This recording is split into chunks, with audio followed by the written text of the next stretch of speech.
बिस्मिल्लाहिर्रहमानिर्रहीम।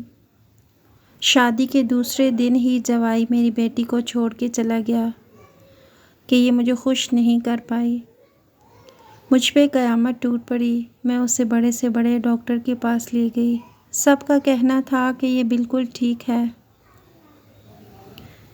एक दिन मेरी बेटी कहने लगी, फ़लाँ मस्जिद में इमाम साहब हैं, वो हर तरह का दम करते हैं। मैं अपनी बेटी को इमाम साहब के पास ले गई। इमाम साहब ने कहा, ये 7 रातें मेरे पास रहेगी। ख़ास दम किए हुए पानी से इसकी मालिश करनी होगी।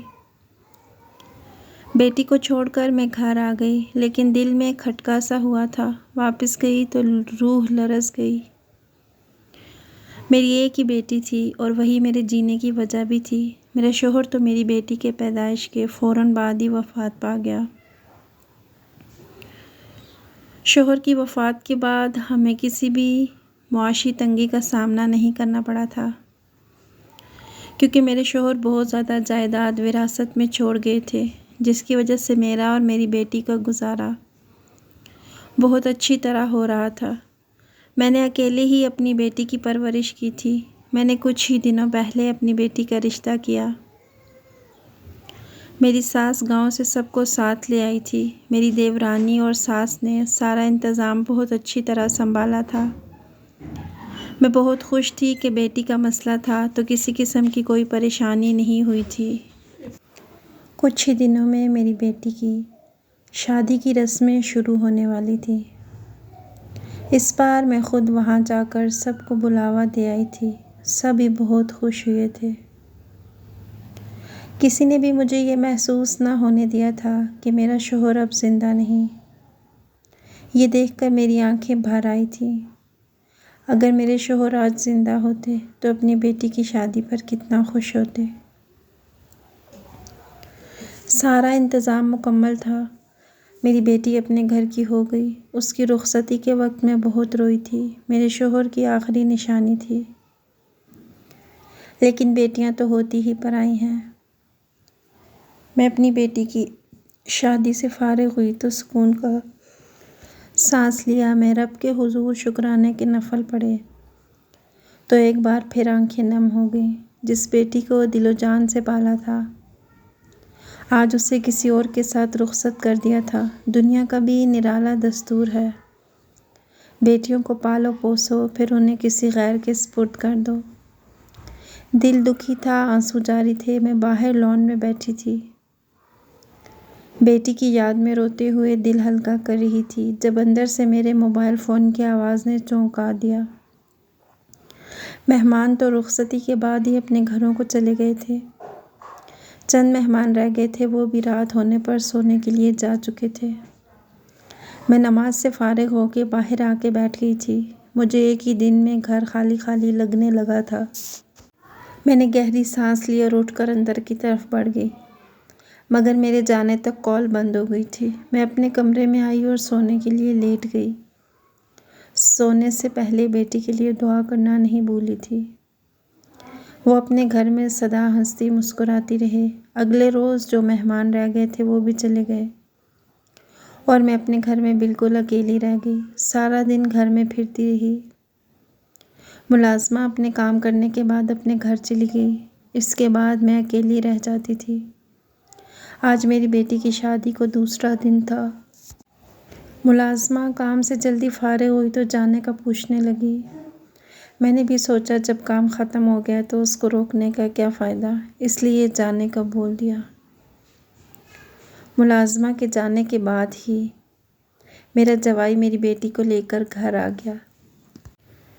मैं अपनी बेटी को देखकर बहुत खुश हुई थी, मगर जब उसने बेटी को छोड़ने की बात की तो मैं अपनी जगह साकित रह गई।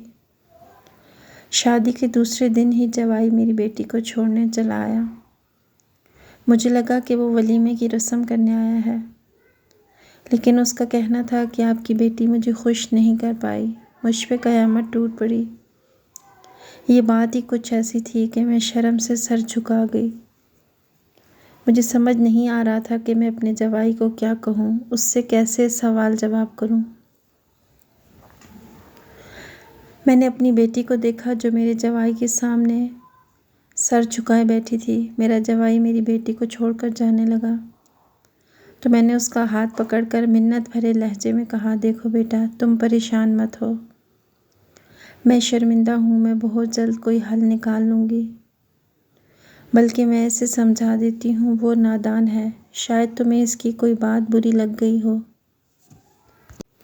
लेकिन तुम जल्दबाजी मत करो, मैं इस मसले का हल निकाल लूँगी। तुम तब तक इसे अपने साथ ले जाओ। अगर किसी को पता चल गया तो मैं क्या मुंह दिखाऊंगी, क्योंकि शादी के दूसरे दिन ही बेटी घर वापस आ जाए तो लोग जीना मुश्किल कर देते हैं। सवाल पूछ पूछ कर मैं जानती थी अगर किसी के कान में भी बात चली गई कि शादी के दूसरे दिन ही जवाई मेरी बेटी को छोड़ कर चला गया तो सब मेरी बेटी के किरदार पर बातें करते, जो मैं नहीं चाहती थी। अभी तो मैं सच भी ना जानती थी मेरी बेटी ने वाकई ऐसा कुछ किया है या मेरा जवाई जानबूझकर ऐसा कर रहा है। और अगर ये बात है तो मेरी बातों को नज़रअंदाज करते हुए मेरे जवाई ने रूखे लहजे में बोलते हुए मेरे घर से निकलता चला गया। उसका कहना था कि मैं इसे अपने साथ लेकर नहीं जाऊंगा, आप इसे यहीं रखें अपने पास। शायद मेरी बेटी ने जज्बात में आकर उसे मना कर दिया हो या इनके दरमियान कोई तल्ख कलामी हो गई हो। मैं खुद से ही सोचती दरवाजे में खड़ी अपनी बेटी को देखकर रो दी थी। रो तो मेरी बेटी भी रही थी, मगर इसके रोने में वो शिद्दत ना थी जो होनी चाहिए थी। मैं अपने दुख में गौर न कर सकी थी, वरना ज़रूर चौंक जाती। इसके बाद मैं अपनी बेटी को लेकर बड़े बड़े डॉक्टरों के पास गई, लेकिन इसके चेकअप के बाद सब ने यही जवाब दिया था कि मेरी बेटी बिल्कुल ठीक है। मैं हैरान थी, ये क्या मामला था। मेरा जवाई तो बोल रहा था कि मेरी बेटी इसको खुश नहीं कर पाई, मगर वो तो बिल्कुल ठीक थी। मैंने सोच लिया था कि मैं अपने जवाई से बात करूंगी, वो मेरी बेटी पर इतना बड़ा इल्ज़ाम कैसे लगा सकता था। मैं डॉक्टर की बात सुनकर अपनी बेटी की तरफ पलटी जो मेरे पीछे चलती हुई आ रही थी। मेरे अचानक पलटने पर वो वहीं रुक गई। मैंने उससे भी कह दिया कि अब इसके शोहर से मैं खुद बात करूंगी, लेकिन मैंने महसूस किया था कि मेरी बात पर मेरी बेटी का रंग फीका पड़ गया और उसके हाथ भी कँपकँपा रहे थे। मेरी नज़रें अपनी बेटी पर ही थीं। कहने लगी, नहीं अम्मा, उससे बात मत करना, बदतमीज़ इंसान का क्या भरोसा, आपको बातें सुनाएगा। वैसे भी आपके सामने वो शरीफ है, लेकिन वो शरीफ है नहीं। गुस्से में आकर मुझे तलाक ही ना दे दे। मेरी बेटी ने मेरी बात पर मुझे जल्दी से टोक दिया था। बात करते हुए वो मुझसे नज़रें चुरा रही थी। मुझे भी ये बात बहुत अजीब लगी थी, मगर क्या कर सकती थी, बेटी थी इसलिए खामोशी इख्तियार कर ली। ये मामला अजीब सा लग रहा था, क्योंकि अभी मुझे सही से ये पता ही ना चला था कि आखिर इसमें गलती किसकी थी। इन दोनों में से सही कौन था और गलत कौन, मुझे इस बात का अंदाज़ा लगाना मुश्किल हो रहा था। मैं जानना चाहती थी कि आखिर गलती किस तरफ थी, और ये सब जल्दबाजी में नहीं जान सकती थी। मैं और मेरी बेटी घर जाने के लिए गाड़ी में बैठे, मगर मेरा ध्यान अभी भी उसकी बातों में उलझा हुआ था। कुछ तो था जो गलत था, मगर क्या गलत था ये मेरी समझ से बाहर था। अभी तक तो मुझे जवाई ही गलत लग रहा था, क्योंकि वो बेटी को खुश ना रखने का ताना देकर चला गया था, जबकि मेरी बेटी बिल्कुल ठीक थी। ये बात मुझे उलझन में मुब्तला कर रही थी। कहीं ऐसा तो नहीं कि मेरा जवाई मेरी बेटी को बसाना ही नहीं चाहता था, वो किसी और को पसंद करता हो और लोगों के डर से इल्ज़ाम मेरी बेटी पर डाल रहा हो, या फिर इसकी कोई खामी हो। ये भी तो हो सकता है कि मेरे जमाई ने मेरी बेटी को मना किया हो कि ये बात किसी को ना बताए। मेरा दिमाग एक बार फिर से रुका हुआ था और मैं उलझन में थी। जब हम घर में दाखिल हुए तो मेरी बेटी कुछ देर के लिए अपने कमरे में चली गई और रात का खाना खाकर उसने मेरे लिए चाय बनाई। फिर थोड़ी देर के बाद वो मेरे पास चली आई। कुछ देर मेरे सामने बैठी रही, जैसे कुछ सोच रही हो। फिर मेरे पास आकर बड़ी नरमी से बोली, अम्मा, मेरी एक दोस्त है।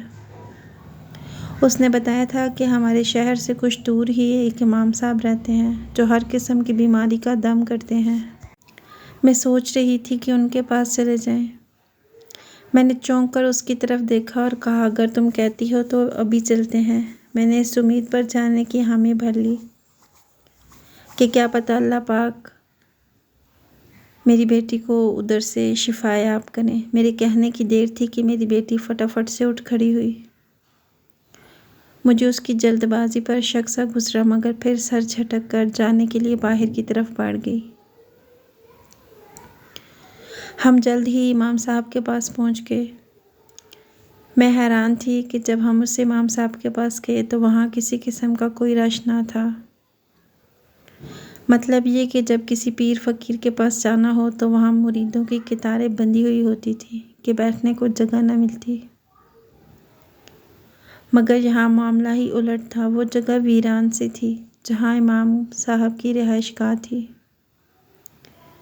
चंद लोगों का आना जाना था। मैं चुपचाप अपनी बेटी के साथ जल्दी से उस आरामगाह के अंदर दाखिल हुई। अंदर जाते हुए मैं आसपास देखती जा रही थी। जब हम उनके पास गए तो मैंने अपनी बेटी के बारे में सब कुछ इमाम साहब को बता दिया। उन्होंने मेरी बात बड़े आराम से सुनी और उन्होंने कहा कि ये 7 रातें मेरे पास रहेगी। ख़ास दम किए हुए पानी से इसकी मालिश करनी होगी। उनकी बातें सुनते हुए मैं उन्हीं की तरफ देख रही थी। इस दौरान इमाम साहब ने एक बार भी नज़र उठाकर इधर उधर ना देखा। उसका चेहरा नीचे की तरफ ही झुका हुआ था। कुछ देर बाद वो मुंह में कुछ पढ़ना भी शुरू कर देता। उस इमाम साहब को देख के मुझे अजीब सा एहसास हो रहा था। मैं उस एहसास को कोई नाम ना दे पा रही थी। मुझे महसूस हो रहा था कि कुछ तो अजीब है इसकी शख्सियत में, मगर क्या, इसका मैं अंदाज़ा नहीं लगा पा रही थी। बेटी को इतने दिनों के लिए यहाँ छोड़ जाने का दिल बिल्कुल नहीं कर रहा था, लेकिन मजबूरी थी, इसलिए मैंने उनको हाँ कर दी। क्योंकि मैं अपनी बेटी का घर बसा हुआ देखना चाहती थी। उसकी मर्ज़ी क्या थी कि वो तलाक का धब्बा लेकर बैठ जाती। वैसे भी हमारे माशरे में लड़की अमीर हो या गरीब, तलाक याफ्ता औरत को ही सब बुरा भला कहते हैं, उसका जीना हराम कर देते हैं। इसलिए मैंने दिल पर पत्थर रखते हुए ये फ़ैसला किया था। मैं बिना कोई बात किए वहाँ से उठी और उस कमरे से निकल आई। दिल में अजीब अजीब वसवसों ने घेरा डाल रखा था। मैंने अपनी बेटी को अनजान मौलवी के पास छोड़ने का फ़ैसला करके ठीक किया था या नहीं। मैं जब घर आई तो मेरा ध्यान इमाम साहब पर ही अटका हुआ था। मुझे वो शख्स पुरस्रार लग रहा था।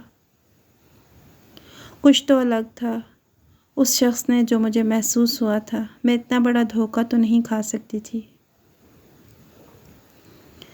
मैं जब से अपनी बेटी को इमाम साहब के पास छोड़कर वहाँ से आई थी, मुसलसल उसके बारे में सोचती जा रही थी। शाम होने वाली थी। मैंने वापस जाने का इरादा तर्क कर दिया और अपने लिए कुछ बनाने बावर्ची खाने में आ गई। मगर बेटी की परेशानी में कुछ भी करने का दिल ना किया तो मैं वापस आके अपनी जगह बैठ गई। अब मुझे एक पल भी चैन नहीं आ रहा था। मेरा दिल चाह रहा था कि अभी और इसी वक्त इमाम साहब के पास पहुंच जाऊं। मैंने कुछ देर तो सब्र किया, मगर जब दिल ना माना तो उठ खड़ी हुई, घर को लॉक लगाया और गाड़ी की तरफ बढ़ी। तो हमारे मोहल्ले की एक औरत ने मुझे देखकर रोक लिया। दूर से ही आवाज़ दे के कहा, इस वक्त कहाँ जा रही हो? खैर तो है? कुछ परेशान हो? क्या हुआ है? मैं जहाँ थी वहीं खड़ी हो गई। अब उसकी आवाज़ पर आगे बढ़ती तो उसे शक हो जाता कि कुछ गड़बड़ है। तो उसने सारी कॉलोनी में ये बात फैला देनी थी। नहीं, कुछ नहीं हुआ। सोचा कि कुछ देर अम्मा के पास से हो आऊँ, वहाँ जाने को दिल चाह रहा था। उसे सब खानदान वाले अम्मा जी कहकर बुलाते थे। उनके बारे में पूरा मोहल्ला भी जानता था, क्योंकि वो अक्सर मेरे पास रहने के लिए आती थी। सारा मोहल्ला उसके पास आता था दुआएं लेने। वो बहुत अच्छी और नेक खातून थी। उनके आने पर अक्सर लोग अकीदत से सर झुका लेते। अम्मा जी सबके सरों पर ऐसे प्यार करती जैसे मिलने वाला उनका सगा रिश्तेदार हो। अब भी जल्दी जल्दी मेरी ज़बान पर उन्हीं का नाम आ गया। हाँ, बात तो तुम्हारी भी ठीक है। अभी कुछ दिन तो हुए हैं तुम्हारी बेटी की शादी को, इतनी जल्दी दिल कहाँ लगेगा। वो ये बातें करती हुई मेरे पास आके रुक गई। साथ साथ बातें भी किए जा रही थी, लेकिन मुझे उस औरत की बातों से कोफत होने लगी। मेरा ध्यान तो अपनी बेटी पर ही था। न जाने क्यों मेरा दिल घबरा रहा था। मैंने ऐसा कुछ नहीं सोचा था। मैंने तो अपनी बेटी के लिए बहुत अच्छा रिश्ता देखकर उसकी शादी की थी, जहाँ वो हमेशा खुश रहती। लेकिन शायद उसे नज़र लग गई थी। मैं अपनी तरफ से पूरी कोशिश कर रही थी कि मेरी बेटी का घर बस जाए, मगर न जाने किस्मत को क्या मंजूर था।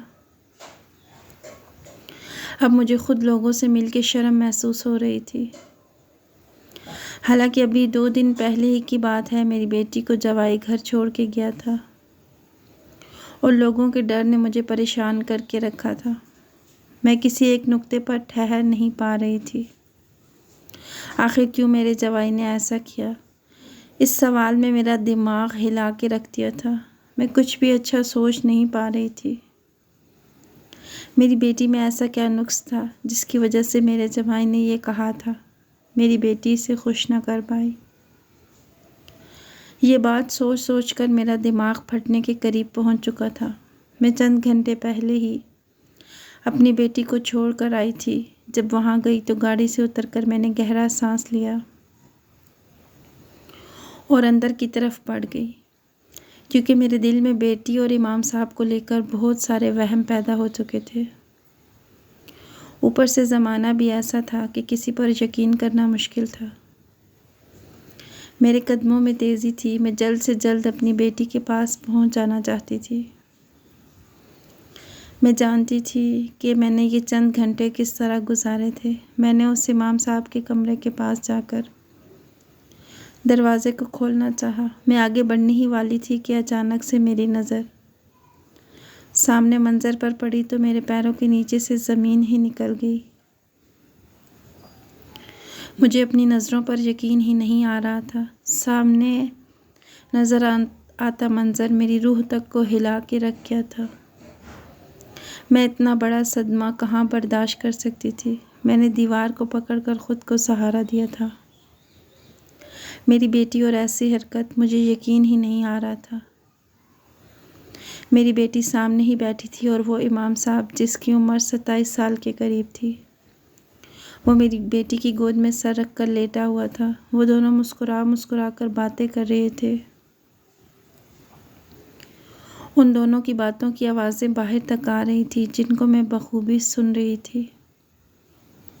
वो लोग कह रहे थे कि जब से मैंने सुना था कि तुम्हारी शादी हुई है, मेरा एक एक पल बड़ी मुश्किल से गुजरा रहा था। और वो इमाम मेरी बेटी का हाथ पकड़कर बड़े ही दुखी से लहजे में बोला था, मुझे पता था कि आप परेशान होंगे, तभी तो अम्मा को लेकर आपके पास आई थी कि आपको सच्चाई बता सकूं। मैं ठीक हूँ और मेरे शोहर ने तो मुझे छुआ तक नहीं, क्योंकि मैंने खेल ही ऐसा खेला था। अब हम हमेशा एक साथ रहेंगे, क्योंकि मेरा शोहर अब मौत तक मुझे मुंह नहीं लगाने वाला। मेरी बेटी भी बड़े प्यार से बोलती हुई उस इमाम साहब का हाथ पकड़े हुए उसके करीब बैठी थी। मेरे तो गुस्से से बुरा हाल हो गया था। मैं जो अपने जवाई को गलत समझ रही थी, जबकि गलत मेरी बेटी ही निकली थी। जब बर्दाश्त ना हुआ तो मैंने जल्दी से दरवाज़ा खोल दिया। दरवाज़ा खोलते ही वो दोनों हड़बड़ाकर उठ खड़े हुए। मैंने अंदर दाखिल होते ही अपनी बेटी को बाजू से पकड़ा और ज़ोरदार थप्पड़ उसके गाल पर दे मारा। तुम्हें शर्म ना आई ये सब करते हुए? तुम्हें अपनी माँ की तरबियत याद ना आई? मैंने गुस्से से बोलते हुए एक और थप्पड़ उसके दूसरे गाल पर दे मारा था। इस पर वो इमाम साहब मेरी बेटी को बचाने के लिए आगे बढ़ना चाहता था, लेकिन मेरे गुस्से से देखने पर अपने कदमों को पीछे करता हुआ सर झुकाए खड़ा रहा। क्या कहा था तुमने अपने शोहर को जो वो तुम्हें यहाँ छोड़ के चला गया? मैंने अपनी बेटी से पूछा तो वो हिचकियों से रोती हुई एकदम मेरी तरफ देखकर चुप हुई। उसने कहा कि मैंने अपने शोहर से कहा था कि मैं बांझ हूँ, मेरे घर कभी औलाद नहीं होगी, तुम क्यों अपनी ज़िंदगी बर्बाद कर रहे हो, मुझे छोड़ दो। मेरी माँ ने तुम सबको धोखा दिया है। अपनी बेटी के मुंह से ये बात सुनकर मैं अपना सर पकड़कर कुर्सी पर बैठ गई। मुझे इस पर इस कदर गुस्सा आया कि मेरा बस चलता तो मैं इसका गला घोंट देती।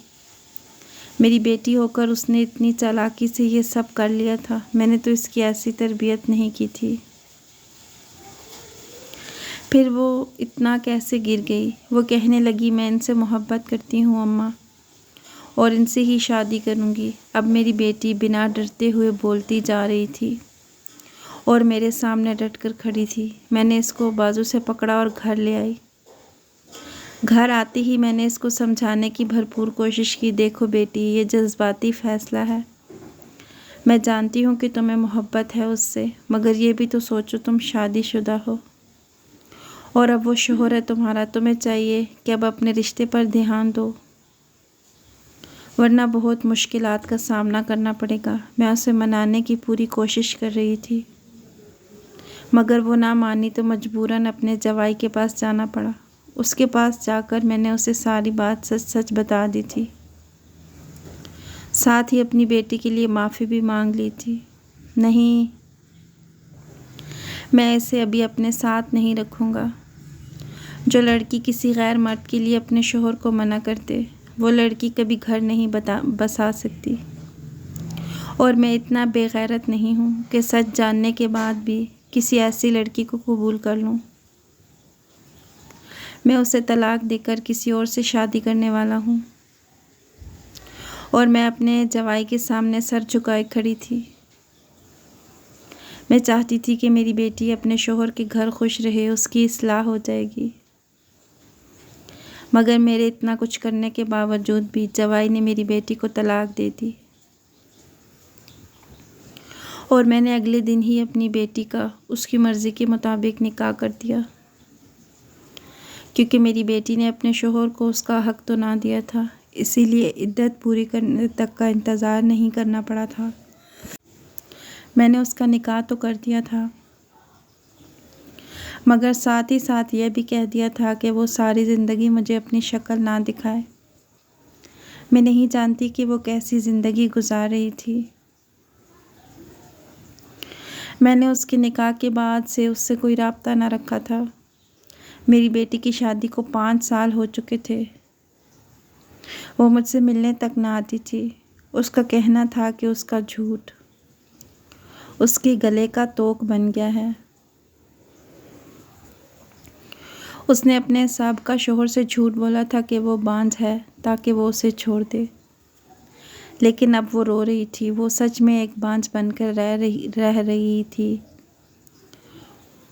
उसकी सास अपने बेटे को दूसरी शादी करने का बोल रही थी, मगर वो नहीं माना। वो मुझसे माफ़ी मांगने आई थी कि उसने मेरा दिल दुखाया था। कसूरवार तुम मेरी नहीं हो, बल्कि मुझसे ज़्यादा अपने साबका शोहर की कसूरवार हो। जाओ उससे माफ़ी मांगो, अगर वो माफ़ कर दे तो मैं भी माफ़ कर दूंगी। बीवी अगर शोहर को उसका हक़ ना दे और दूसरी तरफ करवट करके सो जाए तो सारी रात फरिश्ते उस पर लानत करते हैं, और तुमने तो बहुत बड़ा गुनाह किया है। मेरी बात सुनकर वो रोती हुई मेरे गले लग गई।